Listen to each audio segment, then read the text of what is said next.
Antes de começar o vídeo, deixe seu like e inscreva-se no canal. Assim você me ajudará a fazer mais vídeos para vocês. E depois que assistir, comente qual foi o relato que você mais gostou. Foi no inverno de 1987, quando a seca castigava as terras do interior de Minas. Não chovia fazia quase 6 meses e o córrego do Sapo, que dava nome àquele povoado, agora era só um risco de lama no chão rachado. A comunidade nem aparecia nos mapas oficial, era só um punhado de casas simples. Uma igrejinha de adobe com torre torta, uma venda que servia de mercadinho, bar e ponto de encontro, e muita gente trabalhadora que acordava com as galinhas e dormia quando o corpo já não aguentava mais o peso da enxada. As casas eram espalhadas numa estrada de terra vermelha que serpenteava entre morros cobertos de capim seco e arvoredo ralo. No tempo das águas, tudo ali era verde e cheio de vida. Mas naquele ano, a seca tinha chegado mais forte e mais cedo. Os mais velhos diziam que era castigo de Deus. Outros falavam que era coisa da natureza mesmo, que sempre teve época boa e época ruim. O que ninguém podia negar é que a vida, já difícil naquele fim de mundo, tinha ficado ainda mais dura. Dona Sebastiana morava sozinha numa casinha de adobe no final da estrada de terra, bem pertinho do cemitério antigo que tinha sido abandonado depois que construíram o novo lar para as bandas da cidade. A casa dela ficava afastada das outras, num terreno grande cercado por uma cerca de aroeira já meio caída. Tinha um terreiro amplo, onde umas galinhas magras ciscavam o dia inteiro procurando minhoca que já não existiam mais naquele solo ressequido. Um poço d'água no fundo do quintal, que por misericórdia divina ainda não tinha secado, garantia que ela e os bichos não morressem de sede. Era uma senhora franzina, de cabelo branco sempre amarrado num coque apertado, mão calejada de tanto trabalhar na roça. Já tinha passado dos 70 anos, mas tinha uma força que muitos homens novos invejava. O rosto dela era um mapa de ruga profunda, principalmente ao redor dos olhos, de tanto olhar contra o sol enquanto trabalhava na lavoura. Mas os olhos em si, azul claro, herança de uma bisavó portuguesa, mantinham um brilho vivo e atento que não combinava com sua idade avançada. Dona Sebastiana tinha criado 6 filhos naquela casa, 5 homens e uma mulher, todos já criados e vivendo na cidade. O mais velho, Tonho, trabalhava numa fábrica de sapato em Franca. Zé e Joaquim tinham ido para São Paulo, onde trabalhavam na construção civil. Antônio e Pedro estavam em Belo Horizonte. Um como motorista de ônibus, outro como segurança de banco. A filha caçula, Maria do Carmo, tinha se casado com um comerciante de Uberaba e era a única que vinha visitar a mãe com alguma regularidade, uma vez a cada 2 ou 3 meses. Ela nunca quis sair daquela casa, mesmo depois que os filhos insistiram para ela ir morar na cidade. Nasci aqui e é aqui que vou morrer, dizia ela sempre com aquela determinação que não tinha como discutir. Meu zumbigo está enterrado nesse quintal, debaixo daquela goiabeira. Não posso me apartar dessa terra. O marido dela, seu Juvenal, tinha falecido fazia mais de 15 anos, vítima de uma pneumonia que pegou depois de cair num açude durante uma pescaria em dia de chuva. Desde então, ela vivia sozinha, com apenas a companhia de 2 cachorros vira-lata. Totó, um animal grande, de pelo amarelado, e Pipoca, uma cadelinha branca com mancha preta, e as galinhas no terreiro. A vida seguia um ritmo lento e previsível. Dona Sebastiana acordava antes do sol nascer, acendia o fogão a lenha, fazia um café forte e comia um pedaço de broa de fubá que ela mesma assava 2 vezes por semana. Depois ia cuidar das galinhas, dar comida para os cachorros e trabalhar na pequena horta que mantinha nos fundos da casa, onde plantava couve, alface, cebolinha e algumas ervas que usava tanto para temperar a comida quanto para fazer remédio caseiro. À tarde, sentava na varanda em sua cadeira de balanço, fazendo crochê ou descascando alguma verdura, observando o sol se pôr atrás dos morros. Às vezes, recebia a visita de comadre Lourdes, uma vizinha que morava 1 quilômetro ladeira acima, ou de seu Zé Pequeno, o benzedor da região, que sempre aparecia para tomar um café e prosear sobre os casos da comunidade. O problema começou quando Dona Sebastiana teve que ir para o hospital da cidade por causa de uma pneumonia forte. Começou com uma tosse que não passava. Depois veio febre alta e falta de ar. Foi Maria do Carmo quem, numa visita de rotina, encontrou a mãe ardendo em febre e chamou a ambulância do posto de saúde da cidade vizinha. Dona Sebastiana ficou internada quase 2 semanas, resistindo com a mesma força com que tinha enfrentado todas as dificuldades da vida. Os médicos chegaram a temer pelo pior, dado a idade avançada dela e a gravidade da infecção. Mas como ela mesma dizia depois, ainda não estava na minha hora. Maria do Carmo queria levar a mãe para sua casa em Uberaba depois da alta, para cuidar dela durante a recuperação, mas Dona Sebastiana foi irredutível. Meu lugar é na minha casa, com meus bichos e minhas coisas. Lá é que vou me curar direito, afirmou com aquela teimosia que só os velhos têm. A filha acabou cedendo, mas deixou comadre Lourdes encarregada de passar todo o dia na casa de Dona Sebastiana para garantir que ela estava bem e tomando os remédios direito. Quando voltou para casa após a internação, Dona Sebastiana percebeu logo que havia algo errado. A casa estava limpa, obra de Maria do Carmo antes de voltar para Uberaba, mas tinha uma sensação estranha no ar, como se alguém tivesse ocupado o espaço durante sua ausência. E não era apenas uma sensação. Notou que alguém tinha mexido nas coisas dela. Nada tinha sido roubado, mas tudo estava fora do lugar. As panelas que sempre deixava numa ordem específica na prateleira, as maiores no fundo, as menores na frente, estavam todas trocadas de lugar. O terço de contas azuis que o falecido marido tinha trazido de uma romaria em Aparecida e que ficava pendurado na cabeceira da cama, estava em cima da mesa da cozinha. Os retratos de família que enfeitavam o aparador da sala, foto dos filhos quando pequeno, do casamento dela com seu Juvenal, dos netos mais velho, estavam todos virados para a parede, como se alguém não quisesse ser observado por aqueles olhos congelados no tempo. Deve ter sido os meninos da região fazendo arte, pensou ela, e resolveu não dar importância. No povoado, todo mundo conhecia todo mundo, e as casas raramente eram trancadas. Não seria surpresa se algum moleque mais arteiro tivesse entrado para espiar, já que a casa tinha ficado vazia durante sua internação. Comadre Lourdes só passava uma vez por dia para dar comida para os bichos, mas não ficava muito tempo. Dona Sebastiana arrumou tudo no lugar certo, resmungando contra a falta de respeito da juventude de hoje em dia, e seguiu sua vida. Estava mais fraca do que antes da doença, o que era de se esperar, e os remédios davam uma certa sonolência, mas mesmo assim, ela fazia questão de manter a rotina de sempre, mesmo que num ritmo mais lento. Mas na primeira noite, depois que voltou, Dona Sebastiana começou a ouvir barulho estranho na casa. Já passava da meia-noite. Ela tinha certeza porque o velho relógio de parede da sala, herança do avô, tinha acabado de badalar, quando o primeiro ruído a acordou. Parecia passos no corredor, o som inconfundível de tábua de madeira rangendo sob o peso de alguém. Depois, o arrastar de uma cadeira na cozinha. Os cachorros, que normalmente faziam uma algazarra danada quando sentiam a presença de estranho, estavam em silêncio absoluto, como se tivessem com medo ou como se conhecessem o visitante. "Tem alguém aí?" perguntou Dona Sebastiana, acendendo o lampião a querosene que ficava ao lado da cama, já que a luz elétrica naquela região era coisa rara e só funcionava de vez em quando a prefeitura se lembrava de fazer a manutenção no gerador que abastecia o povoado. Silêncio. Apenas o farfalhar do vento nas folhas secas do quintal.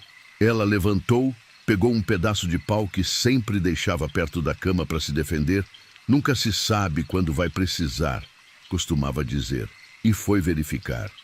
O chão de madeira rangia sob seus pés descalços e o lampião projetava sombras fantasmagóricas nas paredes de adobe.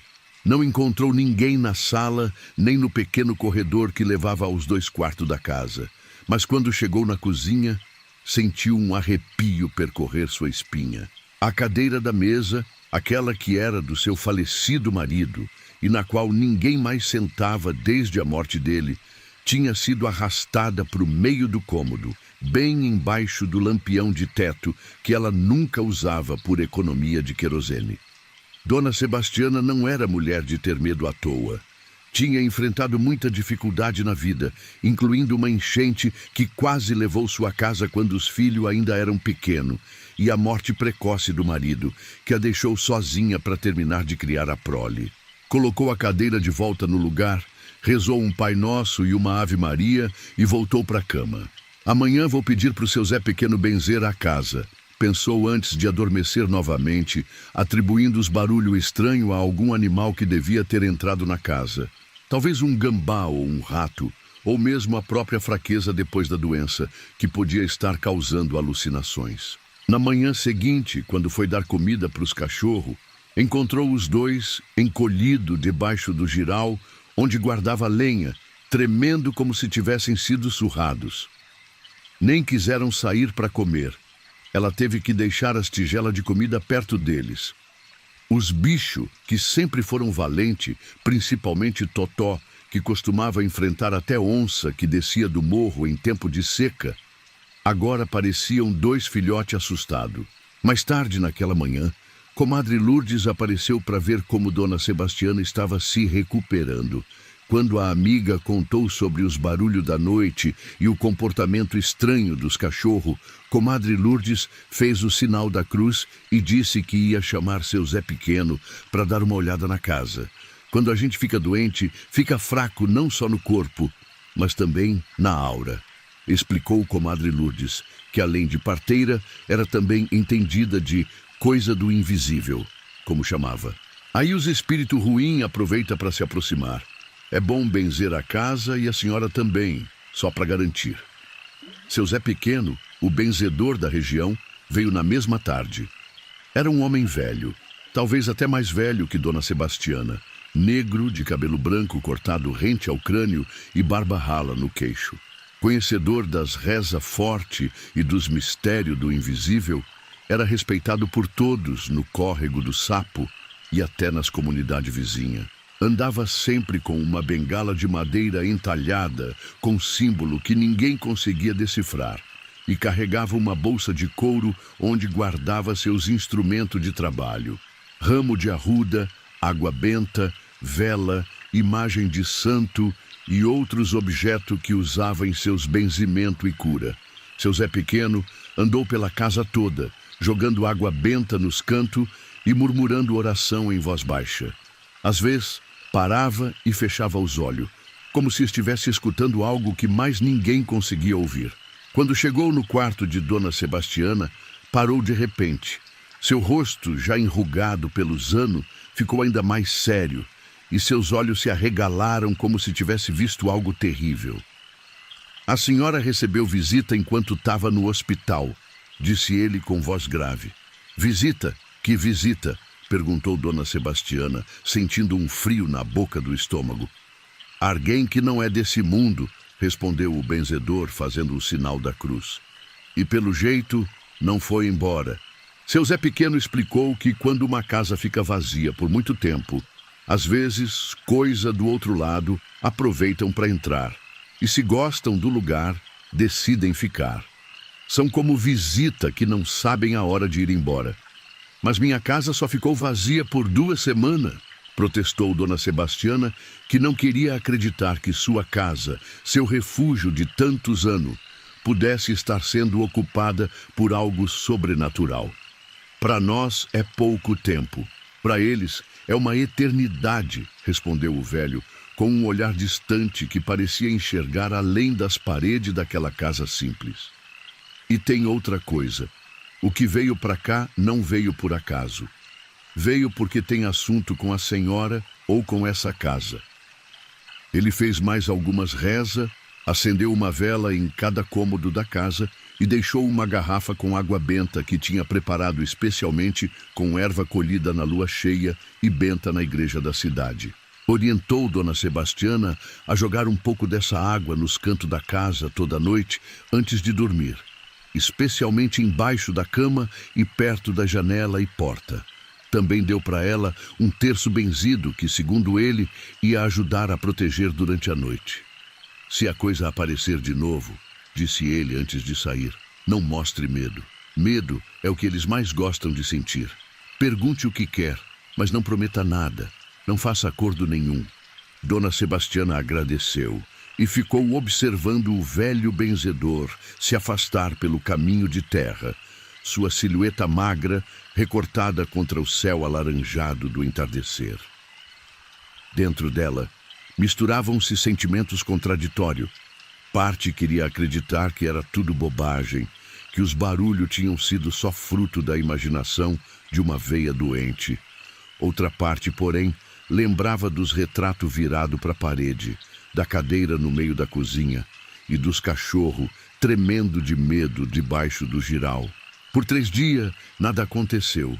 Os cachorros ainda estavam assustados, mas pelo menos já comiam normalmente e até voltaram a fazer a ronda pelo quintal, embora se recusassem a entrar na casa, coisa que antes adoravam fazer. Dona Sebastiana seguiu à risca as orientações de seu Zé Pequeno, jogando água benta pela casa todas as noites e dormindo com o terço enrolado na mão. Começou a acreditar que o problema tinha sido resolvido. Até aquela quarta-feira. Era uma noite sem lua, com um céu fechado que não deixava nem as estrelas aparecer. Uma camada espessa de nuvem baixa cobria tudo, trazendo uma escuridão quase palpável. Dona Sebastiana tinha ido dormir mais cedo que o costume, pois sentia-se mais cansada que o normal. Talvez ainda efeito da doença, pensou. No meio da noite acordou de repente com uma sensação estranha. Antes mesmo de abrir os olhos, percebeu que tinha alguém no quarto. Não era um som ou um movimento que a fez ter certeza disso, mas uma presença que podia sentir, como um peso no ar. Quando finalmente conseguiu abrir os olhos, o coração quase parou.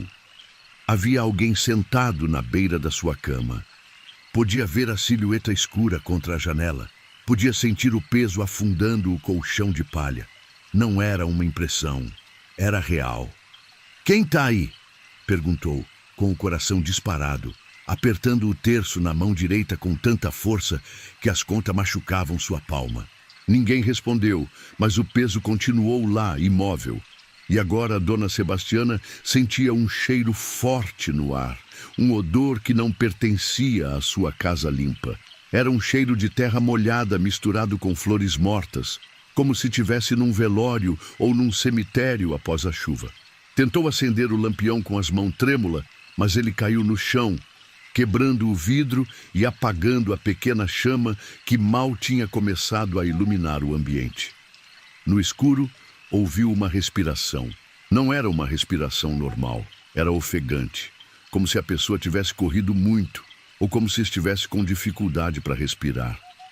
Um chiado estranho acompanhava cada expiração, como o som de quem tem água no pulmão. Um som que Dona Sebastiana conhecia bem depois de sua recente pneumonia. Em nome do Pai, do Filho e do Espírito Santo, começou a rezar em voz alta, lembrando do conselho de seu Zé Pequeno para não demonstrar medo. Foi quando sentiu uma mão gelada tocar seu braço. Uma mão tão fria que parecia queimar sua pele, como quando se toca gelo por muito tempo. Os dedos eram finos e compridos, com unha que pareciam ter crescido demais. A mão subiu pelo braço de Dona Sebastiana, depois pelo ombro, até chegar no pescoço. Com um grito que deve ter acordado até os mortos no cemitério próximo, ela pulou da cama e correu para a porta. A casa estava completamente escura, mas ela conhecia cada canto depois de tanto ano morando ali. Atravessou o corredor às cegas, tropeçando nos próprios pés, sentindo que algo a seguia, o cheiro de terra molhada e flores mortas cada vez mais forte. Chegou na cozinha e, com mãos trêmulas, acendeu o lampião reserva que ficava em cima da mesa. A luz fraca iluminou o ambiente, criando mais sombras do que claridade, mas foi o suficiente para que Dona Sebastiana sentisse o sangue gelar nas veias. Sentada na cadeira que sempre ficava fora do lugar, a cadeira do falecido marido, havia uma mulher. Mas não era uma mulher comum. Seus cabelos eram branco como neve e tão comprido que chegavam ao chão, espalhando-se como uma poça de leite ao redor da cadeira. O rosto estava parcialmente coberto pelas mechas, mas dava para ver que era extremamente pálido, quase translúcido, como se não houvesse sangue correndo sob a pele. Usava um vestido branco, simples, de mangas compridas e gola alta, como os que se usavam antigamente para enterrar os mortos. As mãos descansavam no colo. Aquelas mesmas mãos geladas que tinham tocado Dona Sebastiana momentos antes. "O que você quer de mim?" perguntou Dona Sebastiana com a voz trêmula, segurando firme o terço, lembrando das orientações de seu Zé Pequeno para perguntar diretamente. A figura não respondeu de imediato. Ficou ali, imóvel, apenas o leve movimento de sua respiração difícil, indicando que de alguma forma impossível ainda vivia, se é que essa era a palavra certa. Depois de um tempo que pareceu uma eternidade, a figura levantou lentamente a cabeça.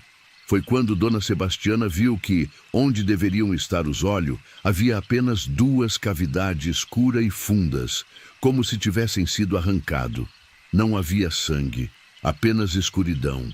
Um vazio tão profundo que parecia sugar toda a luz do lampião.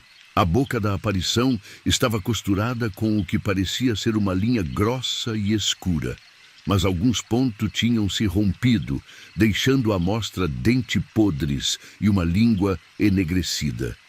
A figura apontou uma mão esquelética para a janela em direção ao cemitério antigo.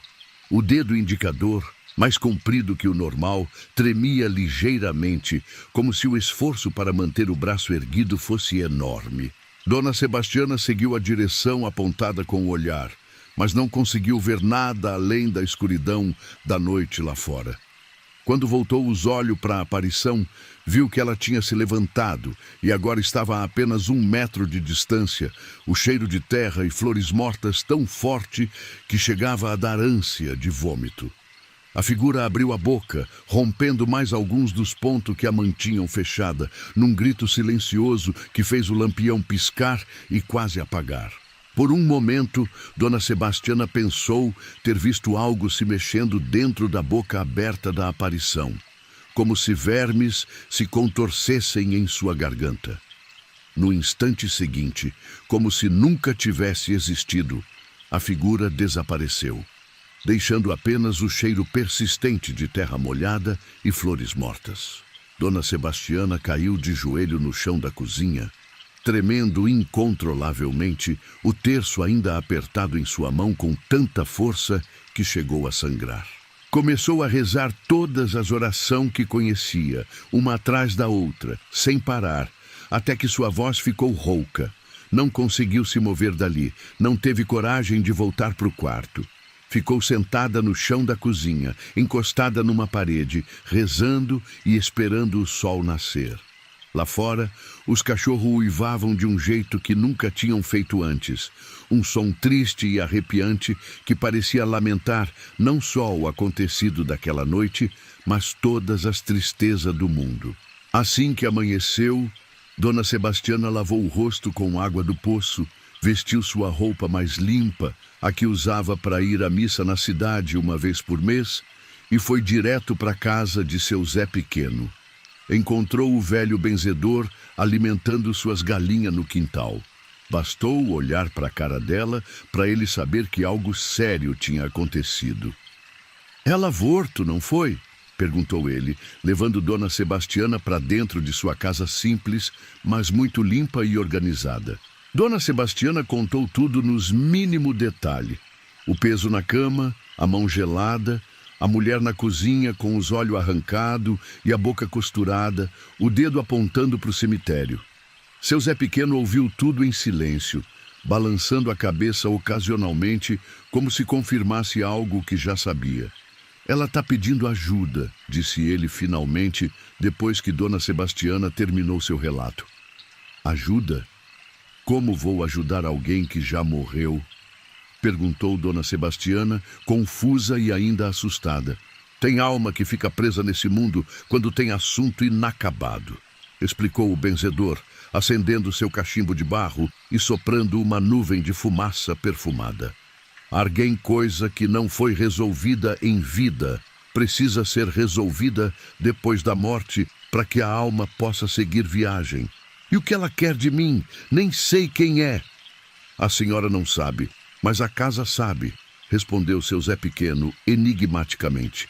As paredes têm memória, o chão lembra de cada pisada, e às vezes o passado e o presente se encontram num mesmo lugar.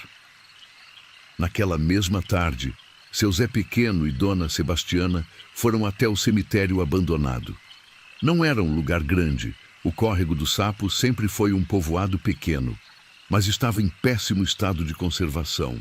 Era um lugar triste, com cruz torta, algumas feitas de madeira já apodrecida pelo tempo, outra de ferro enferrujado. O mato crescia alto por todo lado, escondendo muitas das sepulturas mais antigas, e a maioria das lápides estava quebrada ou coberta de limo. Andaram por entre os túmulos, procurando... Mas o quê? Não sabiam exatamente. Seu Zé Pequeno disse que iam reconhecer quando encontrassem, o que não ajudava muito. Dona Sebastiana estava cada vez mais nervosa, olhando constantemente por cima do ombro, como se esperasse ver a aparição da noite anterior também ali, entre os túmulos. Foi quando ela sentiu aquele mesmo cheiro de terra molhada e flores mortas. Era inconfundível. Seguiu o cheiro como um cão de caça segue uma trilha com seu Zé Pequeno logo atrás. O odor os levou até um canto afastado do pequeno cemitério, onde o mato estava mais alto que em qualquer outro lugar, chegando à altura da cintura de Dona Sebastiana. Ali, quase completamente coberta pela vegetação, havia uma sepultura.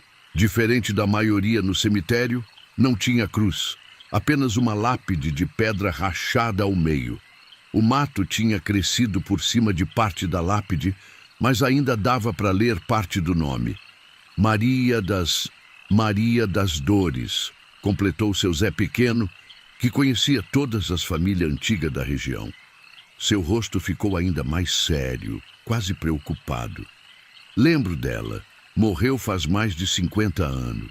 Era uma moça bonita, diziam, até casar com Tonico Ferreira, um sujeito violento que bebia demais. O que aconteceu com ela? Perguntou Dona Sebastiana, sentindo um arrepio percorrer sua espinha, apesar do calor da tarde. Foi assassinada pelo marido, respondeu o benzedor, abaixando-se para limpar um pouco do mato que cobria a lápide. Ele a matou numa noite de bebedeira, dizem que por ciúme. Depois fugiu. Nunca acharam o corpo dele. Uns falam que foi para o sul, outros que morreu no caminho. Ninguém nunca mais teve notícia. Dona Sebastiana sentiu um arrepio percorrer sua espinha. Por que ela está me procurando? Talvez porque a senhora mora na casa que era dela, respondeu o benzedor. Foi como se um raio tivesse atingido Dona Sebastiana. Claro, a casa onde morava era muito antiga, tinha sido construída bem antes dela nascer. Tinha pertencido a várias famílias antes que seu marido a comprasse, logo depois que se casaram. Nunca tinha se perguntado quem foram os donos anteriores, nem o que tinha acontecido com eles. Quer dizer que minha casa foi onde ela morreu? Perguntou, sentindo um nó na garganta. É provável, confirmou seu Zé Pequeno. E se minha suspeita tiver certa, o marido dela também. Como assim? Você não disse que ele fugiu? Foi o que disseram na época. Mas, às vezes, o que a gente conta não é bem o que aconteceu. O que fazemos agora? Perguntou ela, olhando apreensiva para o túmulo coberto de mato. Primeiro, Vamos limpar o túmulo dela, mostrar respeito. Depois, acender uma vela, rezar. Aí, a senhora vai ter que conversar com ela, perguntar o que ela quer. E assim fizeram. Passaram o resto da tarde limpando o túmulo abandonado de Maria das Dores. Arrancaram o mato, varreram as folhas secas, consertaram a cruz que estava caída e acenderam vela. Seu Zé Pequeno fez oração forte, pedindo paz para a alma atormentada de Maria das Dores. Dona Sebastiana acompanhou as rezas, sentindo uma mistura de medo e pena daquela mulher que tinha morrido de forma tão violenta e agora vagava sem descanso. Quando terminaram, já estava anoitecendo. No caminho de volta, seu Zé Pequeno explicou o que Dona Sebastiana deveria fazer. Esta noite ela vai voltar, é certo, como o sol nascendo amanhã. Quando ela aparecer, a senhora deve ficar calma. Pergunte o que ela quer. Se for o que estou pensando, ela vai indicar o lugar onde o corpo do marido está enterrado. Se for isso, prometa ajudar a encontrá-lo, mas não mostre medo, entendeu? Medo alimenta essas coisas. Naquela noite, Dona Sebastiana voltou para casa com o coração apertado. Sabia que ia receber visita de novo e, apesar do conselho de seu Zé Pequeno, não tinha como não sentir medo. Preparou-se da melhor maneira que podia. Acendeu vela em todos os cômodos, colocou um copo d'água na mesa da cozinha. Seu Zé Pequeno disse que alma penada sempre tem sede. Espalhou ramo de arruda pelos cantos da casa e sentou-se na cozinha para esperar. Os cachorros, que normalmente dormiam debaixo da varanda, estavam inquietos. Primeiro começaram a latir sem parar, depois passaram a uivar como lobo. E, por fim, correram para se esconder no fundo do quintal, embaixo do jiral, tremendo como se tivessem levado uma surra.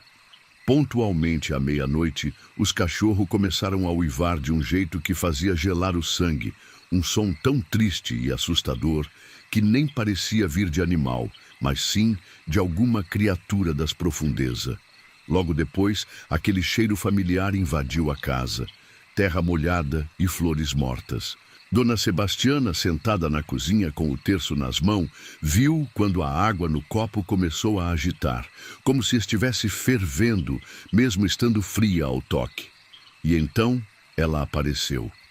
A mesma mulher da noite anterior, com o vestido branco de defunto, os cabelos comprido e branco como leite espalhado ao redor do corpo e os buracos negros no lugar dos olhos. Estava parada na entrada da cozinha, com as mãos cruzadas sobre o peito, como era costume preparar os mortos para o enterro. Maria das Dores, disse Dona Sebastiana, com a voz mais firme que conseguiu, embora seu coração batesse tão forte que parecia querer sair pela boca. O que você quer de mim? A aparição ficou parada por um longo momento, como se estivesse decidindo se respondia ou não. Então, lentamente, ergueu um braço e apontou para o chão da cozinha, bem no canto perto do fogão a lenha. Tem alguém coisa enterrada ali? Perguntou Dona Sebastiana, começando a entender. A figura balançou a cabeça afirmativamente, um movimento lento e mecânico, como uma boneca de porcelana movida por fios invisível. O que é? O corpo do seu marido? Novo aceno positivo, mais energético desta vez, fazendo com que mecha de cabelo branco flutuassem ao redor do rosto sem olho. Dona Sebastiana engoliu em seco, sentindo um calafrio percorrer sua espinha. Ele está aí embaixo? No chão da minha cozinha? A aparição fez que sim mais uma vez. E então, pela primeira vez, falou. Sua voz era como vento passando por folha seca, quase inaudível. Um sussurro que parecia vir de muito longe. Justiça. A palavra pairou no ar como fumaça. E junto com ela veio um frio intenso que embaçou o vidro do lampião e fez a chama da vela tremular. Dona Sebastiana viu sua própria respiração formando nuvens de condensação, como se estivessem no auge do inverno, não numa noite ainda quente do fim do outono. Eu vou ajudar você, prometeu Dona Sebastiana, lembrando do conselho de seu Zé Pequeno. Vou chamar as autoridades amanhã mesmo. Vou fazer com que encontrem seu marido e deem um enterro digno para ele. A aparição pareceu satisfeita com a promessa. Inclinou levemente a cabeça, num gesto que parecia de agradecimento. Depois, como na noite anterior, simplesmente desapareceu, deixando para trás apenas o cheiro característico e uma temperatura gelada que demorou horas para se dissipar. Dona Sebastiana não conseguiu dormir o resto da noite. Ficou sentada na cozinha, olhando fixamente para o canto que a aparição tinha apontado, imaginando que sob aquele piso de cimento rústico estava enterrado, havia décadas, o corpo do assassino de Maria das Dores. No dia seguinte, assim que o sol nasceu, Dona Sebastiana foi até a venda do seu Gumercindo, o único lugar no povoado que tinha um telefone. Pediu para ele ligar para o delegado da cidade próxima. O delegado, seu Jeremias, era um homem de meia idade com fama de ser justo, embora cético quanto à coisa de assombração. Mesmo assim, ele veio, mais por respeito à Dona Sebastiana, que era conhecida como mulher séria e honesta, do que por acreditar na história. "A senhora tem certeza disso?" perguntou o delegado quando ela explicou a situação. Estavam parados na cozinha de Dona Sebastiana, olhando para o canto perto do fogão a lenha. "Vai ter que quebrar o chão da sua cozinha. E se não encontrar nada?" "Tenho certeza", respondeu ela com firmeza. "E se não encontrar nada, eu mesma conserto depois. Mas vamos encontrar." Com a ajuda de 2 assistentes que tinham vindo junto, o delegado começou a quebrar o piso de cimento rústico no canto indicado por Dona Sebastiana. Era um trabalho pesado e logo o suor escorria pelo rosto dos homens. Não precisaram cavar muito. Logo depois de remover a camada de cimento, começaram a encontrar osso. Osso humano. O delegado mandou que parassem imediatamente e fizeram o procedimento correto. Chamou mais gente da cidade, incluindo o médico legista. Foi um alvoroço no pequeno povoado. Nunca tinha acontecido nada parecido ali. Todo mundo queria ver o que estava acontecendo na casa de Dona Sebastiana. A notícia correu rápido pela região. O corpo encontrado na casa de Dona Sebastiana era mesmo de Tonico Ferreira, o marido de Maria das Dores, que todos pensavam ter fugido depois de matar a esposa. Os mais velhos da comunidade relembraram a história. Depois de matar Maria das Dores por ciúme, ele achava que ela o traía com um mascate que passava pela região vendendo pano e bugiganga. Tonico simplesmente desapareceu. Agora sabiam que ele nunca tinha saído daquela casa. A teoria do delegado, depois de analisar os ossos com a ajuda de especialista da capital, era que Tonico tinha sido morto logo após matar a esposa. Provavelmente por algum parente dela que fez justiça com as próprias mãos. Um exame mais detalhado revelou uma fratura no crânio, indicando que ele tinha levado uma pancada forte na cabeça. O assassino, quem quer que fosse, enterrou o corpo ali mesmo e depois espalhou a história de que Tonico tinha fugido. Os ossos foram levados para a cidade e enterrados no cemitério novo, com todos os procedimentos legais. Dona Sebastiana fez questão de acompanhar o enterro, mesmo sem nunca ter conhecido Tonico Ferreira. Durante a cerimônia simples, observava tudo com uma expressão séria, rezando baixinho para a alma daquele homem, mesmo ele tendo sido um assassino em vida. Naquela mesma noite, ela estava sentada na cozinha, que agora tinha um piso novo colocado pela prefeitura, quando sentiu aquele já familiar cheiro de terra molhada e flores mortas. Não sentiu medo. Sabia quem era. A aparição de Maria das Dores surgiu uma última vez. Mas agora estava diferente. Os buracos negros onde deveriam estar, seus olhos tinham sido substituídos por olhos normais, de um castanho escuro profundo. A boca já não estava mais costurada, e os lábios, antes roxos, agora tinham uma cor mais natural. O cabelo continuava branco, mas não parecia mais tão desgrenhado. E havia um leve sorriso em seus lábios, algo que Dona Sebastiana não tinha visto antes. "Obrigada", disse ela, com aquela voz de vento nas folhas, mas agora um pouco mais clara, mais presente. Vá em paz, respondeu Dona Sebastiana também sorrindo. A aparição fez um leve aceno com a cabeça, como quem se despede de uma velha amiga, e começou a ficar transparente, desaparecendo aos poucos, como névoa sob o sol da manhã. O cheiro de terra molhada e flores mortas foi substituído por um suave aroma de rosas frescas, que permaneceu na casa por vários dias. Depois daquele episódio, Dona Sebastiana nunca mais foi incomodada por presença sobrenatural. Os cachorros voltaram ao normal, voltando a entrar na casa e a dormir aos pés da cama dela como faziam antes. As coisas pararam de mudar de lugar e as noites voltaram a ser tranquila naquela casinha no final da estrada de terra. Dona Sebastiana viveu ainda muitos anos ali. Aos poucos, recuperou-se completamente da pneumonia e voltou a ter a mesma disposição de antes. Os filhos, principalmente Maria do Carmo, continuaram insistindo para ela ir morar na cidade, mas ela sempre recusou. Esta terra me conhece e eu conheço ela, dizia. Não tenho mais medo de nada aqui. Sempre que alguém perguntava sobre a história do corpo encontrado em sua cozinha e da aparição de Maria das Dores, ela contava tudo nos mínimos detalhes, sem esconder nada. No início, alguns duvidavam, achando que era só história de veia caduca, mas o fato do corpo ter sido realmente encontrado dava credibilidade ao seu relato. Com o tempo, muita gente da região passou a visitar o túmulo de Maria das Dores, no cemitério antigo, que foi completamente restaurado pelos moradores local. Até uma capelinha foi construída ali perto, onde as pessoas iam acender vela e fazer pedido. A história ganhou fama além do Córrego do Sapo.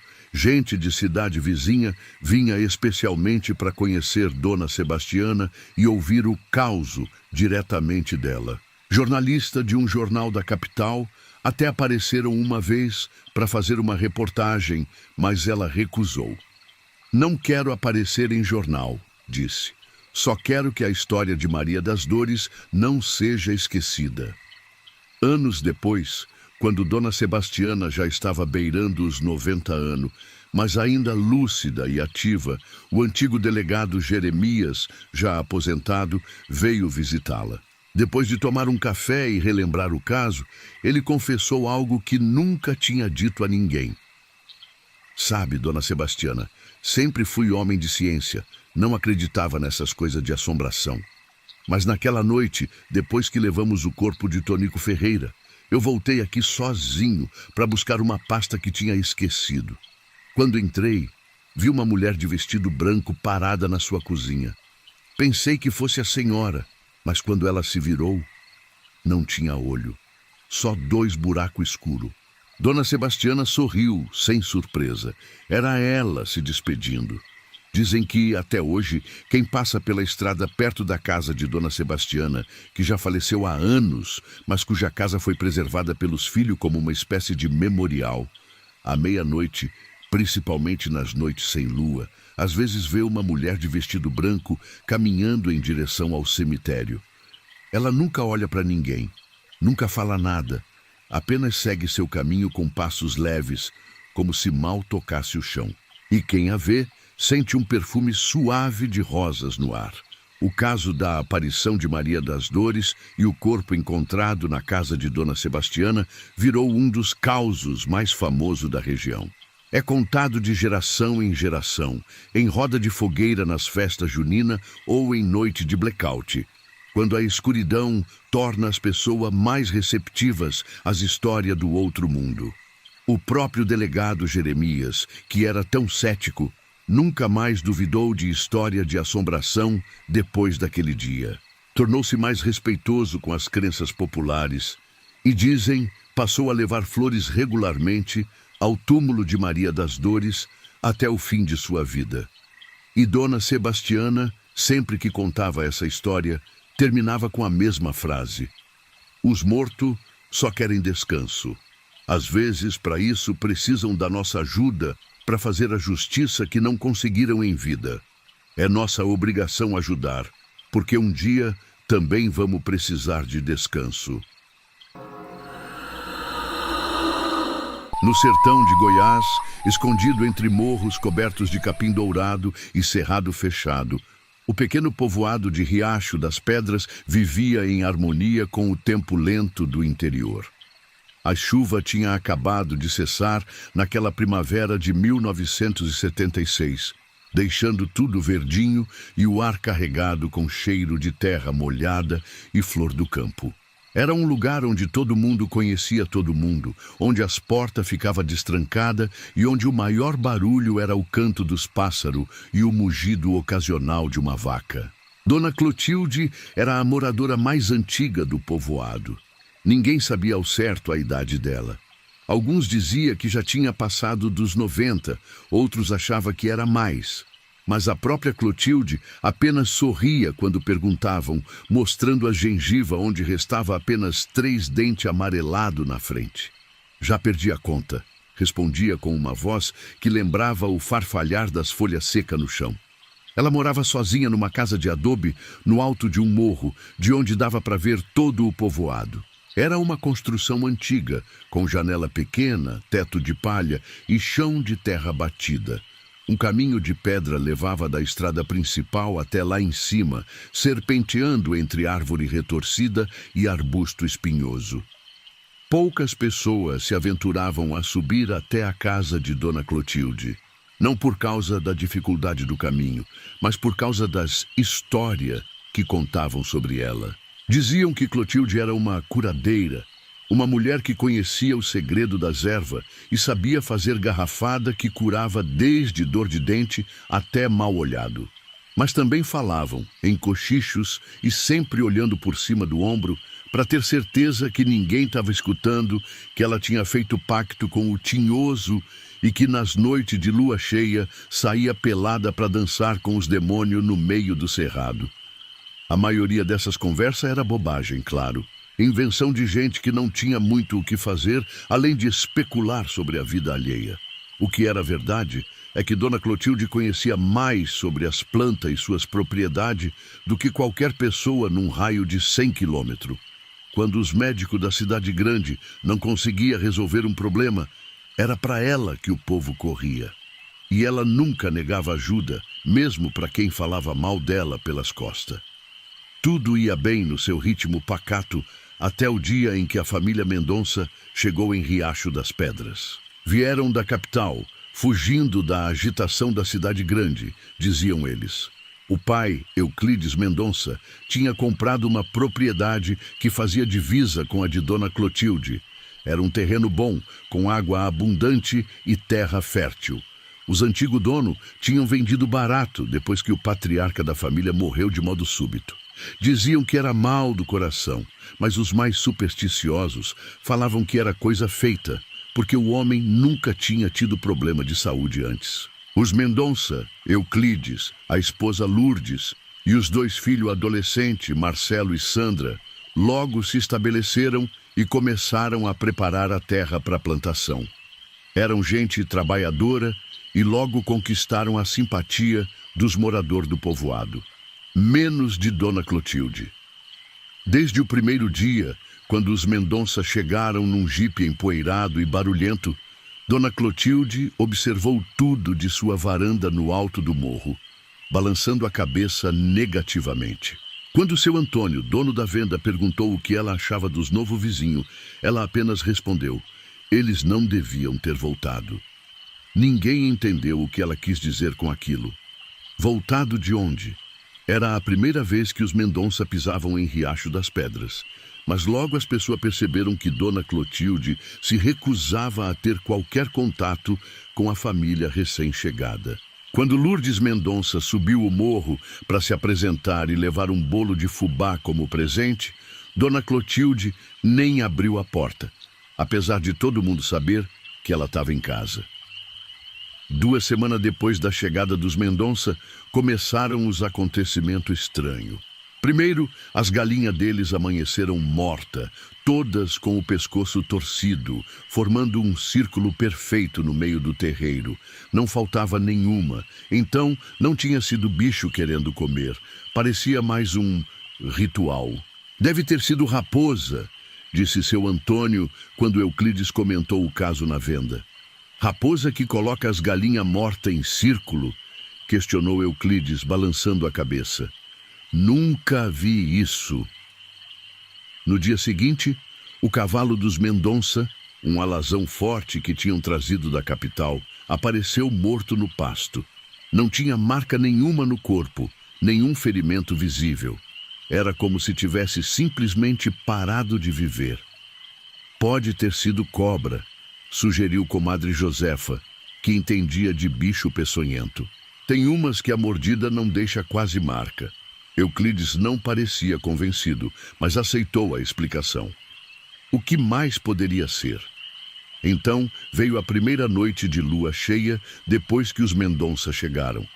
Lourdes acordou no meio da madrugada com uma sensação estranha. Havia barulho lá fora, como se alguém estivesse caminhando no quintal. Foi até a janela e espiou. O que viu fez seu sangue gelar. Uma figura estava parada no meio do terreiro, olhando diretamente para casa. Era uma mulher veia, magra, com um vestido branco esvoaçante. Mesmo à distância, Lourdes reconheceu Dona Clotilde. Mas havia algo de errado. A veia parecia diferente, mais alta talvez. E o que eram aquelas coisas ao redor dela, se movendo na escuridão? Lourdes acordou o marido. Mas quando Euclides chegou à janela, o quintal estava vazio. Ele disse que devia ter sido sonho, ou talvez algum animal que Lourdes tinha confundido na escuridão. Mas ela tinha certeza do que tinha visto. Na manhã seguinte, descobriram que toda a plantação que tinham começado, milho, feijão, mandioca, estava destruída. As plantas tinham sido arrancadas e espalhadas pelo campo, as raízes para cima, como se uma mão gigante tivesse revirado a terra.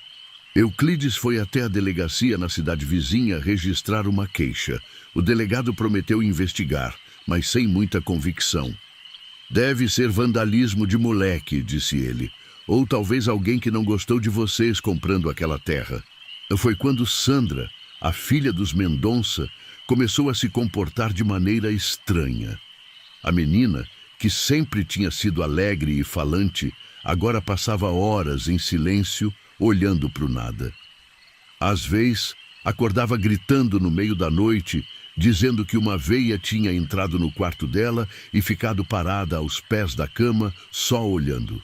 Quando perguntavam quem era a veia, Sandra apontava para o alto do morro, onde ficava a casa de Dona Clotilde.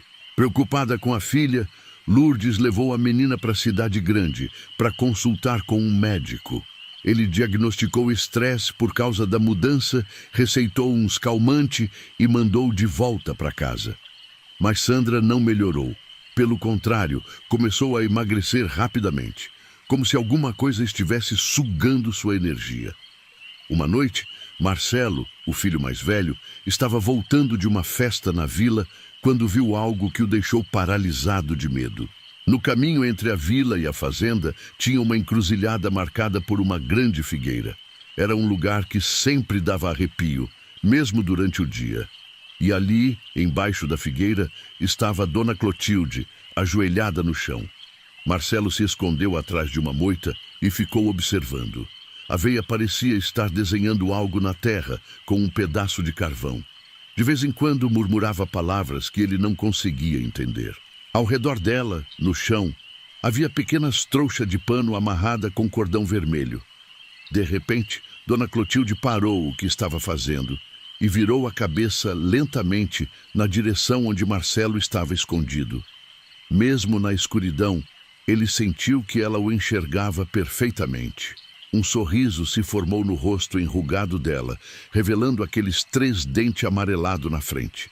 Sem pensar 2 vezes, Marcelo saiu correndo e só parou quando chegou em casa, ofegante e suando frio.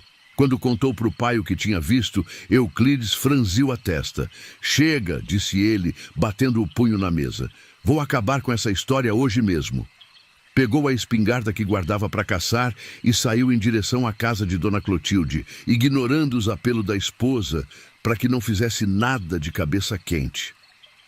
Marcelo quis ir junto, mas o pai mandou ele ficar e cuidar da mãe e da irmã. Euclides não voltou aquela noite, nem na manhã seguinte. A família, desesperada, reuniu alguns homens da vila e foram procurá-lo. Seguiram o caminho até a casa de Dona Clotilde. Mas quando chegaram lá, encontraram a porta aberta e a casa vazia. Não havia sinal da veia nem de Euclides. Vasculharam tudo, cada canto da propriedade. Na parte de trás da casa, encontraram uma horta bem cuidada com toda sorte de erva medicinar. E atrás da horta, quase escondido entre árvore alta, havia um terreno circular onde a terra parecia ter sido revirada recentemente.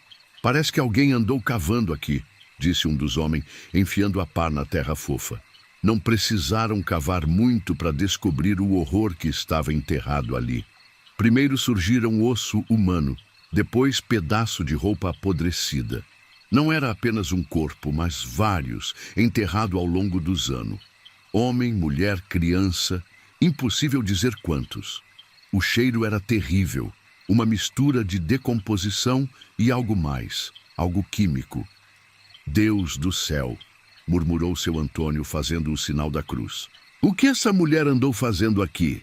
Na parede interna da casa, atrás de um armário pesado que tiveram que mover, encontraram algo ainda mais perturbador. Era uma espécie de altar, decorado com vela preta, osso pequeno, alguns pareciam ser de dedo humano, e fotografia. Muita fotografia, amarelada pelo tempo. E entre elas, surpresa das surpresas, estava uma foto antiga da família Mendonça. Não era a família atual, claro. Era outra geração, talvez avô ou bisavô de Euclides.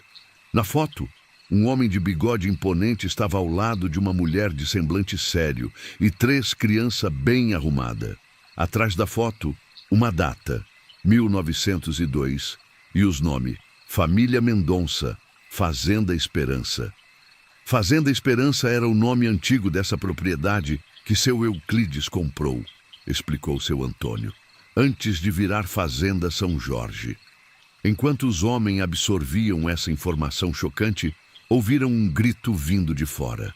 Correram para ver o que era e encontraram um dos rapazes que tinha ido procurar nos arredores.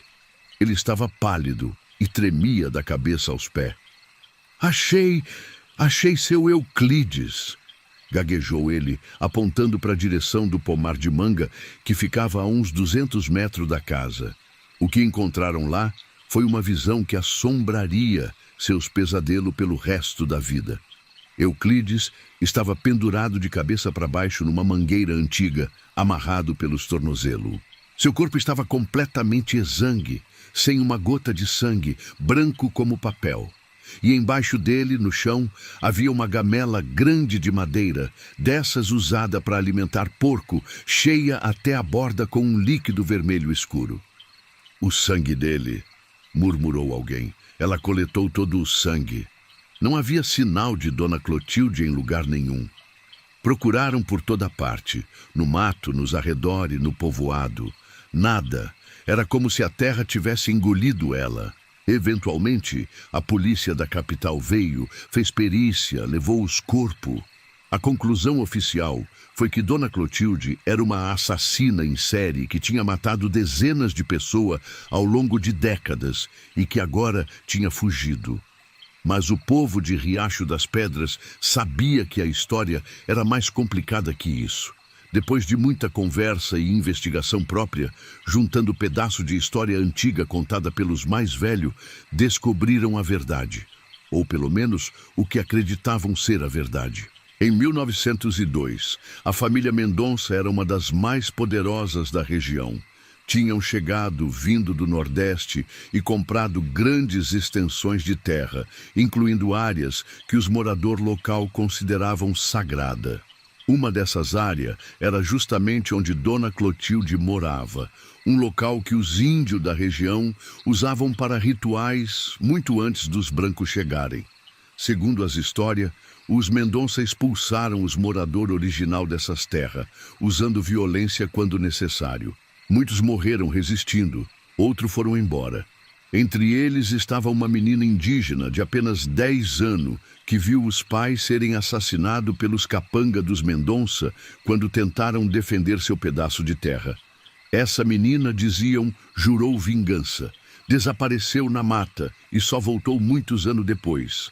Já uma mulher feita, com conhecimento de erva e rituais que tinha aprendido vivendo com tribos mais distantes. Estabeleceu-se discretamente no alto do morro e começou seu plano de vingança contra os Mendonça. Primeiro, causou doença no gado. Depois, fez as plantações murcharem misteriosamente. Por fim, começou a pegar os membros da família, um por um. Não todos de uma vez, isso chamaria muita atenção. Mas ao longo dos anos, foi eliminando a família inteira, fazendo parecer acidente ou doença repentina. O último dos Mendonça original fugiu da região em 1945, jurando nunca mais voltar. E assim foi, por mais de 30 anos, até que Euclides, bisneto daquele Mendonça da foto, sem saber da história da família na região, decidiu voltar às raízes e comprou a antiga propriedade familiar. Para Dona Clotilde, ou qualquer que fosse seu verdadeiro nome, porque ninguém mais acreditava que ela era quem dizia ser. Aquilo foi como reacender uma fogueira quase apagada. A vingança que ela acreditava ter completado tinha agora um novo capítulo, e ela não perdeu tempo. O que ninguém conseguia explicar era a idade de Dona Clotilde. Se a história fosse verdadeira, ela teria bem mais de 100 anos. Alguns diziam que o pacto com o coisa ruim a mantinha viva. Outros acreditavam que não era a mesma pessoa, mas talvez filha ou neta daquela menina original, que tinha continuado a missão de vingança da família. Depois que a polícia terminou as investigações e foi embora, Lourdes Mendonça vendeu a propriedade pelo primeiro preço que ofereceram e voltou para a capital com os filhos. Sandra, a menina, nunca mais foi a mesma. Continuou tendo pesadelo e, segundo dizem, até hoje acorda gritando no meio da noite, falando de uma veia que fica parada aos pés da cama dela. A casa de Dona Clotilde no alto do morro foi derrubada e o terreno onde encontraram os corpos foi cercado e deixado intocado, já que ninguém queria construir ou plantar nada ali. Com o tempo, o mato tomou conta, escondendo as cicatrizes daquela terra manchada de sangue. Mas a história não acaba aí. Um ano depois dos acontecimentos, seu Antônio estava fechando a venda quando viu uma figura familiar caminhando pela estrada principal do povoado. Era uma mulher veia, magra, com um vestido branco esvoaçante. Seu coração quase parou quando reconheceu Dona Clotilde. Ela olhou diretamente para ele, sorriu mostrando aqueles 3 dentes amarelados na frente e depois continuou seu caminho em direção ao morro. Seu Antônio correu para contar para os outros, mas ninguém acreditou. "Você bebeu demais", disseram. "Tá vendo assombração." Mas não foi o único. Nos meses e anos seguintes, vários moradores relataram ter visto Dona Clotilde caminhando pela região, sempre à noite, sempre sozinha. Alguns diziam que ela aparecia especialmente quando nova família tentava se estabelecer na antiga propriedade dos Mendonça, que passou a ser conhecida como Terra Maldita pelos local. Nenhum dono conseguia ficar lá por muito tempo. Ou desistiam depois de uma série de infortúnio, ou morriam em circunstância misteriosa. Hoje em dia, a antiga Fazenda São Jorge, ou Fazenda Esperança, como era conhecida antigamente, está abandonada, tomada pelo mato. O povoado de Riacho das Pedras cresceu, virou distrito, tem até posto de saúde e escola nova. Mas uma coisa não mudou. Ninguém sai de casa em noite de lua cheia. E se por acaso precisar sair, evita passar perto da encruzilhada da figueira ou olhar para o alto do morro. Porque dizem que em noite assim, quando a lua está redonda e brilhante no céu, é possível ver uma figura solitária no topo do morro, onde antes ficava a casa de Dona Clotilde. Uma mulher veia, magra, com um vestido branco esvoaçante, olhando fixamente para o vale abaixo, como se estivesse esperando o retorno de alguém. Os mais velhos do lugar ensinam o jovem a nunca, jamais, mencionar o nome dos Mendonça em voz alta depois do pôr do sol. Nome tem poder, dizem eles. E tem gente que mesmo morta continua escutando. E todo mês, sem falta, alguém deixa uma oferenda na entrada do antigo terreno onde ficava a casa de Dona Clotilde. Uma vela, uma flor, às vezes comida ou bebida. Não por devoção ou carinho, mas por medo. Medo de que, se esquecida, ela resolva se fazer lembrar. As autoridades da cidade grande riem dessas superstição de gente da roça, como chamam. Explicam que Dona Clotilde era apenas uma assassina comum, que provavelmente morreu fugindo pela mata fechada. Mas quem nasce e cresce em Riacho das Pedras sabe que a verdade é mais complicada. Porque tem coisa que acontece no sertão que a ciência da cidade grande não consegue explicar. E quando o vento assobia entre as árvores do morro em noite de lua cheia, os moradores mais antigos juram que é possível ouvir, misturado ao barulho das folhas, uma risada fina e aguda, e o som de 3 dentes batendo uns nos outros, como se alguém estivesse mastigando algo duro. Algo como osso. Para as bandas do Vale do Ribeira, naquela região que fica entre São Paulo e Paraná, existe um lugarejo chamado São Bento do Brejo Grande, que nem no mapa aparece direito. É um punhadinho de casa, espalhada ao longo de uma estrada de terra, que serpenteia entre morro coberto de mata fechada e área de brejo. Terra boa para os que sabem trabalhar com ela, mas difícil para quem não conhece o segredo do lugar. Foi lá por volta de 1992 que essa história aconteceu, quando ainda não tinha energia elétrica direito naquelas bandas. Só um gerador velho que funcionava das 6 da tarde até as 10 da noite, quando o combustível acabava e tudo mergulhava numa escuridão tão densa que dava para cortar com faca. Dona Antônia morava numa casinha simples no fim da estrada principal, bem na divisa onde começava o brejo. Era uma construção de madeira sobre pilotis, como era costume na região, para evitar que a água invadisse nas épocas de cheia.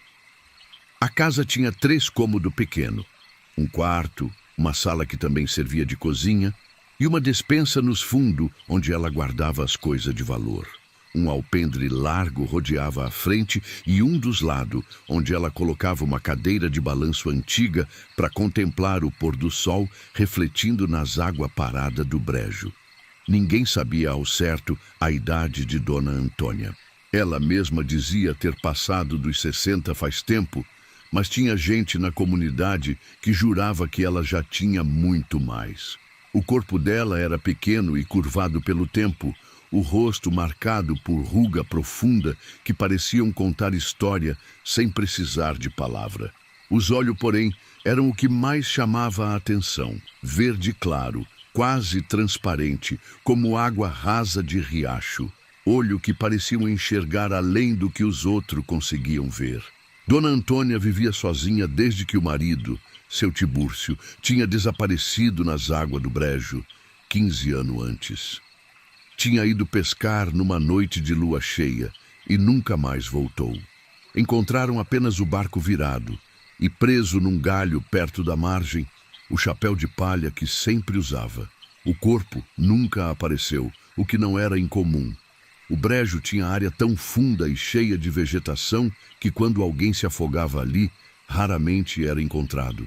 O casal não tinha filho próprio, mas tinha criado um sobrinho órfão, o Juvencio, que agora morava na cidade grande e vinha visitar a tia 2 ou 3 vezes por ano.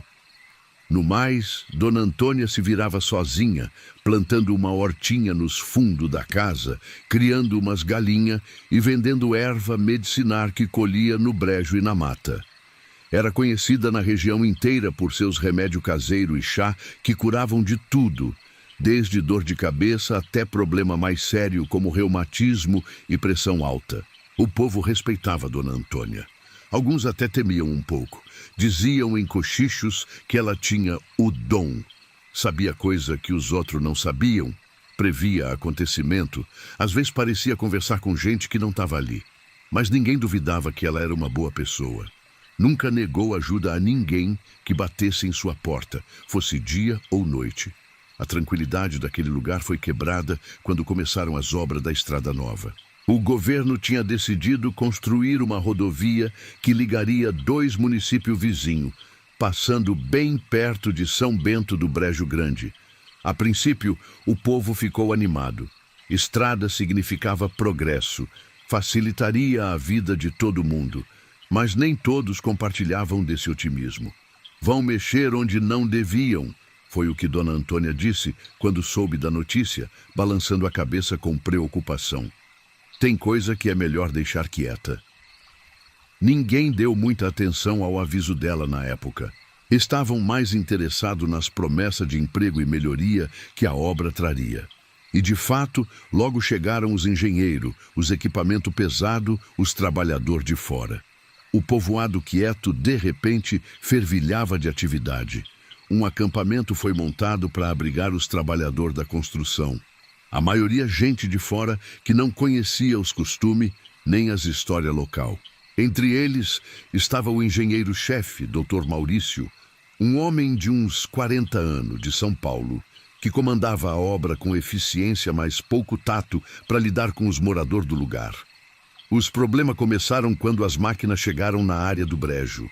A estrada precisava atravessar uma parte dele, o que significava drenar uma área considerável e construir aterro. Foi quando os trabalhadores começaram a reclamar de coisa estranha. Primeiro, eram só sensação. Muitos relatavam sentir-se observado enquanto trabalhavam perto do brejo. Outros falavam de um cheiro forte e desagradável que aparecia e desaparecia sem explicação. Um cheiro podre, de coisa morta há muito tempo. Depois vieram os barulhos. Sussurro que não parecia um humano, um som abafado, como se alguém estivesse chamando debaixo d'água. O capataz da obra, seu Olímpio, homem experiente e nada supersticioso, foi falar com o engenheiro depois que 3 trabalhadores pediram as contas na mesma semana. Dr. Maurício, tem alguma coisa errada com esse lugar, disse ele, tirando o capacete e coçando a cabeça suada. Os homens estão com medo. Dizem que tem visagem no brejo. O engenheiro riu com desdém. Isso é conversa de gente ignorante, seu Olímpio. Não tem fantasma nenhum. O que tem é cachaça demais e educação de menos. Mas as ocorrências continuaram e pioraram. Um operador de retroescavadeira jurou que viu uma figura humana se movendo dentro da água do brejo, onde era impossível uma pessoa normal caminhar devido à profundidade e à lama.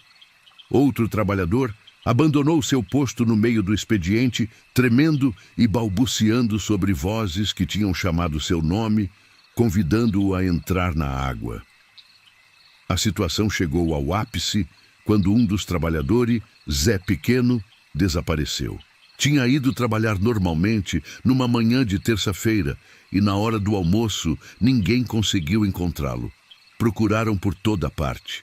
Seu almoço ainda estava intacto no local onde tinha deixado, suas ferramentas jogadas no chão como se tivesse largado tudo às pressas. A única pista era a pegada que levavam diretamente para o brejo e simplesmente desapareciam na água. Organizaram uma busca. Homem com vara comprida sondaram a área rasa do brejo, outro remaram em pequeno barco, verificando entre a vegetação aquática. Nada de Zé Pequeno. Foi como se o brejo tivesse engolido ele. Foi quando o doutor Maurício, finalmente abalado pelos acontecimentos, decidiu procurar Dona Antônia. Já tinha ouvido falar dela pelos moradores local, sabia que ela conhecia o brejo melhor que ninguém. A casa de Dona Antônia estava como sempre, limpa, organizada, com o cheiro característico das ervas que ela secava pendurando do teto. Ela não pareceu surpresa quando viu o engenheiro na sua porta. "Eu estava esperando o senhor", disse ela, indicando a cadeira na varanda. Sabia que ia precisar de ajuda. Dr. Maurício, homem acostumado a liderar e dar ordem, de repente se sentiu pequeno diante daquela senhora franzina de olhar penetrante. Contou sobre os acontecimentos estranhos, o desaparecimento de Zé Pequeno, o medo que tinha se espalhado entre os trabalhadores. Dona Antônia ouviu tudo em silêncio, balançando levemente em sua cadeira de balanço. Quando ele terminou, ela ficou quieta por um longo tempo, como se estivesse ouvindo algo que só ela conseguia escutar. O senhor está construindo a estrada em cima de um cemitério, disse ela finalmente, com uma voz calma que contrastava com a gravidade do que dizia. Não de gente da nossa época, gente de muito tempo atrás. Ela explicou que, segundo história passada de geração em geração, aquela área do brejo tinha sido habitada por indígenas muito antes dos europeus chegarem. Era um local sagrado para eles, onde enterravam seus mortos em pequenas ilhas naturais espalhadas pelo brejo. A água, segundo suas crenças, protegia os espíritos dos mortos e garantia que fizessem a passagem para o outro mundo. Quando o senhor mandou drenar parte do brejo e começou a cavar com aquelas máquinas, perturbou o sono deles, continuou Dona Antônia. Agora tão inquieto, tão com raiva. Dr. Maurício quis rir, mas algo no olhar sereno e ao mesmo tempo perturbador de Dona Antônia o impediu. Além disso, era um homem prático, precisava resolver o problema, fosse ele causado por fantasma ou por qualquer outra coisa mais racional. E o que a senhora sugere que eu faça? Perguntou ele, tentando manter o ceticismo na voz. Mude o traçado da estrada, respondeu ela simplesmente. Desvie do brejo. Vai custar mais, vai demorar mais, mas é o único jeito. O engenheiro explicou que não era tão simples. O projeto já estava aprovado, o orçamento fechado. Mudar agora significaria atrasos enormes, prejuízo, talvez até o cancelamento da obra. Então o senhor vai perder mais gente, disse Dona Antônia, olhando não para ele, mas para o brejo que se estendia além de sua varanda. Eles estão com sede, sede de vida. Dr. Maurício saiu de lá perturbado, mas não convencido. Era um homem de ciência, afinal. Decidiu intensificar a segurança na obra. Ninguém mais trabalharia sozinho, especialmente perto do brejo. Aumentou a iluminação do acampamento e contratou vigia para a ronda noturna. Quanto ao traçado da estrada, era impossível mudar aquela altura. Os trabalhos recomeçaram com as novas medidas de segurança. Por alguns dias, tudo correu bem. Os trabalhadores ainda estavam nervosos, mas a presença constante dos colegas e a melhor iluminação ajudavam a espantar o medo. Dr. Maurício começou a achar que tinha exagerado na importância dada à superstição local. Foi quando começaram a chuva. Não chuva normal, mas tempestades violentas que caíam principalmente à noite e transformavam o canteiro de obras num lamaçal. O nível do brejo subiu rapidamente, inundando áreas que já tinham sido drenadas e destruindo parte do trabalho feito. Numa dessas noites de temporal, 2 vigias desapareceram. Estavam fazendo a ronda no perímetro do acampamento e simplesmente não voltaram para fazer o relatório no fim do turno. Quando deram por falta deles, já era manhã. A chuva tinha diminuído, mas o chão estava tão enlameado que era impossível encontrar pegada ou qualquer outro rastro. Mais uma vez, organizaram busca e mais uma vez não encontraram nada. Mas um dos trabalhadores que participava da procura fez uma descoberta macabra. Próximo à margem do brejo, semi-enterrado na lama, estava um crânio humano. Não era recente, parecia ter centena de anos. E junto dele, pedaço de cerâmica antiga, decorada com um padrão que ninguém ali reconhecia. A notícia se espalhou rapidamente. Os trabalhadores, já assustados, ficaram em pânico. Muitos se recusaram a continuar, pegaram seus pertences e foram embora, mesmo sem receber o pagamento. Outros exigiam que a polícia fosse chamada, que a autoridade investigassem os desaparecimentos. Dr. Maurício tentou manter a calma. Chamou a polícia, sim, que veio, olhou o crânio encontrado e concluiu que era muito antigo, provavelmente de um sítio arqueológico indígena, como Dona Antônia tinha dito. Quanto aos desaparecidos, a teoria oficial era que tinham desertado do trabalho, talvez assustados pelas próprias histórias de assombração que corriam no acampamento. Mas o engenheiro sabia que isso não explicava tudo. Os pertences pessoal dos homens ainda estavam nos alojamentos. Ninguém sai sem levar ao menos seus documentos e dinheiro. Algo estava muito errado.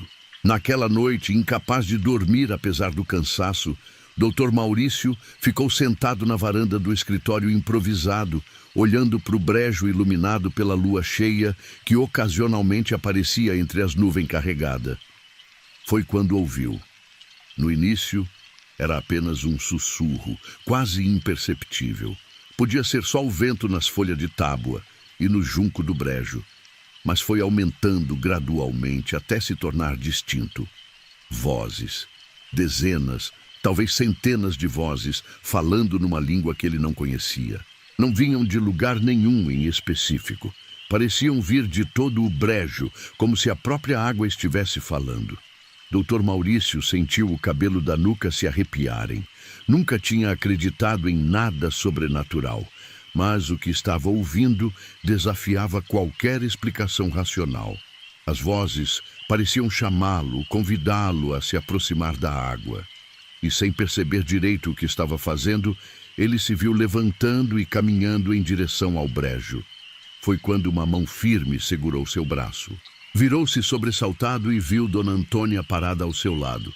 Nem tinha ouvido ela se aproximar. Não vá, disse ela com urgência. É assim que eles pegam. Chamam até a pessoa perder a noção, depois puxam para a água. O que são eles? Perguntou Dr. Maurício, a voz tremendo de uma maneira que não combinava com sua personalidade sempre tão segura. Os antigos, respondeu Dona Antônia. Os que estavam aqui antes de qualquer um de nós. Eles protegem o lugar sagrado. E agora estão chamando o Senhor porque é o Senhor que está no comando da destruição. Naquele momento, as nuvens se abriram por completo e a lua iluminou o brejo como se fosse dia. O que Dr. Maurício viu fez seu sangue congelar nas veias. Na superfície da água, refletido pela luz prateada da lua, havia rostos. Dezenas deles, emergindo levemente da água como se estivessem boiando logo abaixo da superfície. Não eram rostos normais, eram máscaras de morte, com olho vazio e expressão congelada num grito silencioso. Meu Deus, murmurou ele, sentindo as pernas fraquejarem. O senhor precisa parar a obra, disse Dona Antônia, ainda segurando firme o braço dele. Ou isso vai continuar até não sobrar ninguém. Dr. Maurício passou o resto daquela noite na casa de Dona Antônia, tremendo como criança assustada, apesar do chá calmante que ela lhe deu. Ao amanhecer, tomou sua decisão. Ligou para a construtora em São Paulo e, usando toda a sua autoridade como engenheiro-chefe, determinou a suspensão imediata das obras. Encontramos um sítio arqueológico importante, explicou ele, omitindo a verdadeira razão de sua decisão. Precisamos de um estudo de impacto ambiental e cultural antes de continuar. A construtora não ficou feliz, mas aceitou a decisão. Afinal, continuar sem os estudos necessários poderia resultar em processo e multa ainda maiores. As máquinas foram retiradas, o acampamento desmontado, os trabalhadores dispensados. Em poucas semanas, era como se nunca tivessem estado ali, exceto pelas marcas deixadas no terreno, que a vegetação rapidamente começou a reclamar. Dr. Maurício deveria ter voltado para São Paulo com os outros, mas algo o mantinha ali. Uma necessidade de entender, de confirmar que não estava ficando louco. Alugou um quarto na pequena pousada do povoado e passou a visitar Dona Antônia quase diariamente, ouvindo suas histórias sobre o brejo e suas crenças. Como a senhora sabia? Perguntou ele certa vez. Como sabia que eles estavam lá? Dona Antônia ficou em silêncio por um momento, balançando em sua cadeira de balanço, os olhos verde claros fixos na distância. Meu marido não desapareceu por acidente, disse ela finalmente. Ele também foi chamado. Eu avisei ele como avisei o senhor, mas Tibúrcio era teimoso. Achou que podia pescar numa certa parte do brejo onde ninguém nunca pescava. Uma parte onde, nas noites de lua cheia, dá para ouvir canto que não são desse mundo. Ela explicou que, depois que o marido desapareceu, passou a estudar as histórias antigas da região, conversando com índio das reservas próximas, com velho que lembravam de história contada pelos avós. Descobriu que o brejo não era apenas um cemitério, era um local de sacrifício. Os antigos habitantes acreditavam que oferenda de sangue mantinham o equilíbrio entre o mundo dos vivos e dos mortos. Quando o brejo pede sangue, alguém tem que ir, concluiu ela. Desde que entendi isso, passei a fazer oferenda. Pequenas, mas suficiente. Um galo preto na lua nova, erva especial que jogo na água, é o bastante para manter eles calmos. Mas quando o senhor chegou com suas máquinas, revolvendo a terra, perturbando os ossos, aí não tinha oferenda que bastasse. Dr. Maurício sentiu um arrepio percorrer sua espinha. Parte dele ainda queria racionalizar tudo aquilo, encontrar explicação científica para os eventos. Outra parte, porém, sabia que tinha testemunhado algo que ia além da ciência que conhecia. E agora? Perguntou ele. Eles vão ficar em paz?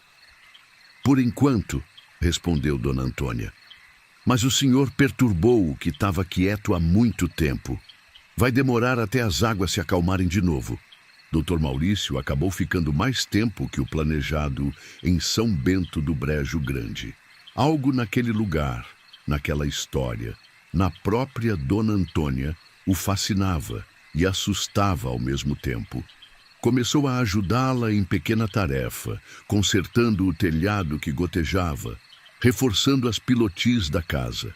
Em troca, ela lhe ensinava sobre as ervas medicinar e contava mais história do lugar. Foi numa dessas tardes, enquanto os dois estavam sentados na varanda contemplando o pôr do sol refletido nas águas do brejo, que Dr. Maurício notou algo estranho. À medida que o sol descia no horizonte e as sombras se alongavam, figuras pareciam se formar na superfície da água. Não era como da outra vez, não eram rostos ou máscaras. Eram silhueta indistinta, como pessoas caminhando lentamente dentro d'água, emergindo e submergindo. A senhora está vendo aquilo? Perguntou ele, apontando discretamente. Dona Antônia nem precisou olhar na direção indicada. Vejo eles todos os dias nessa hora, respondeu calmamente. É quando a luz está entre o dia e a noite que a divisão entre os mundos fica mais fina. Quem são? Os antigos? Alguns sim, outros são mais recentes. Ela hesitou por um momento. Seu Tibúrcio está lá entre eles. Dr. Maurício arregalou os olhos, procurando distinguir as figuras. A senhora consegue ver seu marido lá? Não só vejo, converso com ele às vezes, disse ela com naturalidade, como se estivesse falando do clima. Foi ele que me avisou quando o senhor começou a obra. Foi ele que me disse para ir atrás do senhor naquela noite. Uma sensação gelada percorreu a espinha de Maurício. E os outros desaparecidos? Zé Pequeno? Os vigia? Também estão lá. Mas eles ainda não se acostumaram. Ainda estão com raiva por terem sido levados antes da hora. Ela virou-se para encará-lo, seus olhos verde claros brilhando no crepúsculo. O senhor teve sorte. Eles queriam o senhor mais que qualquer um. O chefe, o responsável. Se eu não tivesse chegado naquela hora... Dr. Maurício engoliu em seco. Por que a senhora me salvou? Se eu era o responsável pela perturbação, não seria justo que eu fosse levado? Dona Antônia sorriu levemente. Justiça não é a mesma coisa para todo mundo. O senhor não sabia o que estava fazendo. E quando soube, parou. Isso conta para alguma coisa. Ela levantou-se da cadeira de balanço, apoiando-se num bastão de madeira escura que sempre carregava. Vou preparar um chá antes que escureça por completo. Essa hora não é boa para ficar olhando muito tempo para o brejo. Os olhos de lá também enxergam a gente. Enquanto ela entrava na casa, Dr. Maurício continuou observando a silhueta na água, que agora pareciam mais distintas à medida que a escuridão aumentava. Teve a impressão de que uma delas acenou para ele, um movimento lento como se estivesse debaixo d'água. Sem pensar, ergueu a mão para acenar de volta. Foi nesse momento que sentiu, mais que ouviu, as vozes novamente. Não como da outra vez. Não era um chamado. Era um aviso, palavras numa língua que não conhecia, mas cujo significado de alguma forma entendia. Você pertence ao brejo agora, marcado. Um dia vamos chamar e você vai vir. Dr. Maurício voltou para São Paulo uma semana depois, abalado pela experiência, mas determinado a retomar sua vida normal. Contou para a empresa que tinha sofrido um esgotamento nervoso devido à pressão do trabalho, o que explicava seu comportamento errático. Foi afastado por um tempo, fez terapia, eventualmente voltou a trabalhar em outros projetos, mas nunca mais foi o mesmo. Não conseguia ficar perto de qualquer corpo d'água, lago, represa, até mesmo piscina, sem sentir pânico. Tinha pesadelo recorrente, onde se afogava em água turva, enquanto mãos esqueléticas o puxavam para baixo. E na lua cheia, mesmo no apartamento no 20º andar, no meio de São Paulo, conseguia ouvir, distante, mas inconfundível, o sussurro daquelas vozes que não eram desse mundo. 5 anos depois dos acontecimentos, Dr. Maurício recebeu uma carta. Não tinha remetente, apenas seu nome e endereço, escritos numa caligrafia tremida. Dentro, um pequeno papel com poucas palavras. O brejo tá chamando. Tibúrcio disse que tá na sua hora. Se quiser se despedir, venha antes da próxima lua cheia. Estava assinado simplesmente Antônia. Ele não queria ir. Sabia que era loucura voltar àquele lugar. Mas algo dentro dele, algo que tinha despertado naquela semana em São Bento do Brejo Grande, não lhe dava escolha. Era como se um fio invisível o puxasse de volta.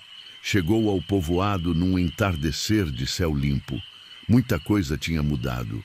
A estrada que nunca foi concluída tinha sido retomada, mas com outro traçado, contornando o brejo em vez de atravessá-lo. Havia mais casa, uma escola nova, até uma pequena praça com coreto. São Bento do Brejo Grande estava crescendo, entrando no mapa. A casa de Dona Antônia, porém, continuava a mesma, solitária no fim da estrada, sobre pilotes à beira do brejo. Quando se aproximou, viu a velha senhora sentada na varanda, como se estivesse esperando por ele. Sabia que viria, disse ela, sem se levantar da cadeira de balanço. Parecia mais veia, mais frágil que antes, mas os olhos verde claros mantinham o mesmo brilho inquietante. "Por que me chamou?" perguntou ele, ficando de pé diante dela, sem aceitar o convite para se sentar. "Porque o brejo vai te levar de qualquer jeito", respondeu ela simplesmente. "Melhor que seja aqui, onde posso ajudar na passagem, do que em São Paulo, sozinho." Dr. Maurício sentiu o coração acelerar. "Do que a senhora está falando? Eu não vou morrer." "Não disse que vai morrer. Disse que o brejo vai te levar." Ela suspirou, como se estivesse explicando algo óbvio a uma criança teimosa. "Quando o senhor foi embora daqui, levou um pedaço do brejo com você. Está dentro do senhor agora, crescendo, não percebeu?" E ele tinha percebido sim. Os pesadelos, a sensação constante de estar afogando mesmo quando não havia água por perto. A impressão de que algo crescia dentro dele, algo frio e úmido que não pertencia ao seu corpo. O que posso fazer?" perguntou, a voz mal saindo. "Aceitar", respondeu Dona Antônia. "Vá até a beira do brejo hoje à noite. Ele vai te mostrar o caminho." Dr. Maurício passou o resto do dia na pequena pousada do povoado, debatendo-se entre fugir dali o mais rápido possível ou fazer o que Dona Antônia tinha sugerido.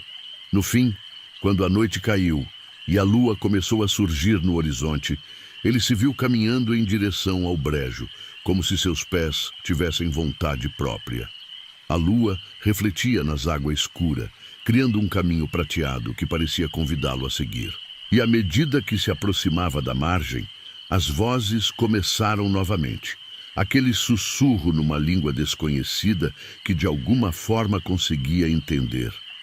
Estava tão concentrado nas vozes que nem notou Dona Antônia se aproximando por trás. Ela segurava na mão um objeto pequeno que brilhou brevemente sob a luz da lua. "O senhor tem duas escolhas", disse ela, fazendo-o virar-se sobressaltado. "Pode ir por vontade própria, entrar no brejo agora e se juntar aos que estão lá. Ou pode lutar, mas aviso que a luta é dolorosa e não tem garantia de vitória." "Lutar como?", perguntou ele, desesperado por qualquer alternativa que não fosse se render às águas escuras. Dona Antônia estendeu a mão. Nela havia uma pequena faca com um cabo de osso entalhado com um símbolo estranho. "O que está crescendo dentro do senhor precisa ser cortado para sair", explicou ela.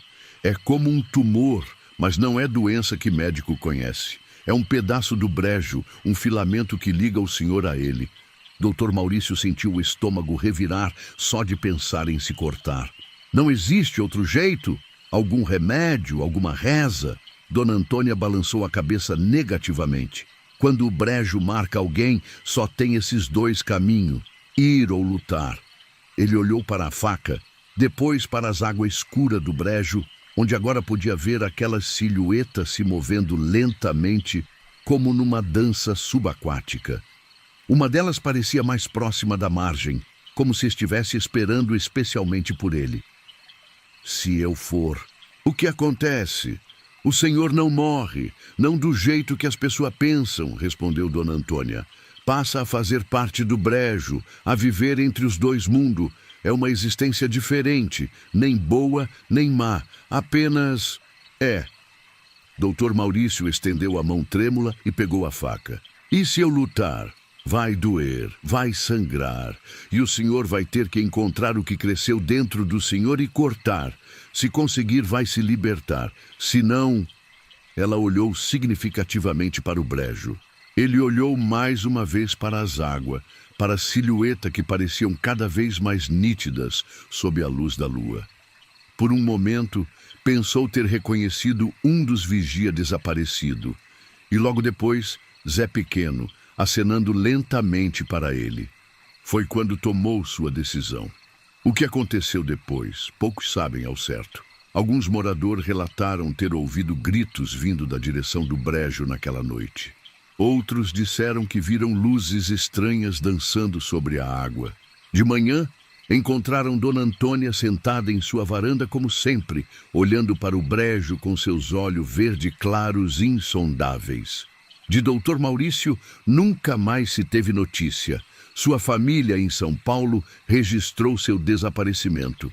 A polícia veio, investigou, mas como acontece frequentemente nesses casos isolados, logo arquivaram o processo por falta de pista. O carro dele foi encontrado na pousada, junto com sua mala ainda feita, como se tivesse saído apenas para um passeio rápido e pretendesse voltar. Oficialmente, Dr. Maurício Augusto da Costa entrou para a estatística dos desaparecidos. Mais um, entretanto. O povoado cresceu, a estrada foi concluída, contornando o brejo como Dona Antônia tinha sugerido desde o início, e a vida seguiu seu curso. Mas os moradores mais antigos de São Bento do Brejo Grande sabem que nas noites de lua cheia, principalmente quando o céu está limpo e a luz prateada ilumina as águas paradas, é possível ver silhueta se movendo lentamente na superfície do brejo. E entre elas, uma que não estava lá antes, um homem de estatura média, com o que parece ser um paletó de engenheiro, caminhando eternamente nas águas que nunca o deixarão partir. Dona Antônia continuou vivendo em sua casa sobre pilotes, vendendo suas ervas medicinar, ajudando quem precisava com seus conhecimentos.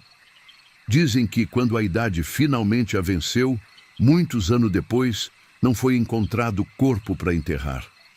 Na manhã seguinte à noite, em que as luzes de sua casa se apagaram pela última vez, a cadeira de balanço na varanda estava vazia.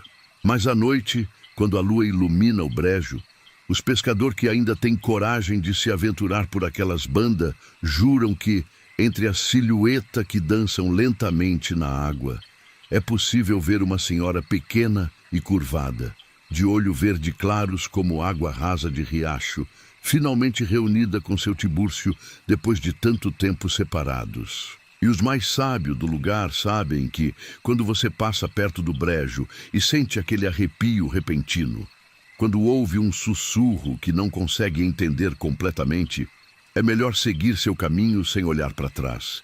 Porque tem coisa nesse mundo que é melhor deixar quieta.